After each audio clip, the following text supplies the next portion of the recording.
2024 সালের সড়ক দুর্ঘটনায় প্রাণ গেছে 8,500 মানুষের, আহত হয়েছে আরও 12,500-এরও বেশি। এক বছরে দুর্ঘটনা ঘটেছে 6,359টি। আর সড়ক, রেল ও নৌপথে সর্বমোট 6,974টি দুর্ঘটনায় 9,237 জন নিহত এবং 13,190 জন আহত হয়েছেন।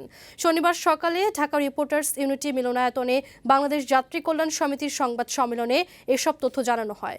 সংবাদ সম্মেলনে বলা হয়, সড়কে মোটর সাইকেলের অস্বাভাবিক বৃদ্ধি ও নিষেধাজ্ঞা অমান্য করে ব্যাটারি চালিত রিকশার পাশাপাশি ছোট যানবাহন সড়ক মহাসড়কে চলাচল করায় সড়ক দুর্ঘটনা ও প্রাণহানি ভয়াবহভাবে বেড়েছে। পরিবহন সংক্রান্ত সরকারের সুস্পষ্ট কোনো পরিকল্পনা না থাকায় অপরিকল্পিতভাবে এসব ছোট ছোট যানবাহন অবাধে বৃদ্ধির কারণে সড়কের দুর্ঘটনা ও প্রাণহানি ক্ষয়ক্ষতি বাড়ছে।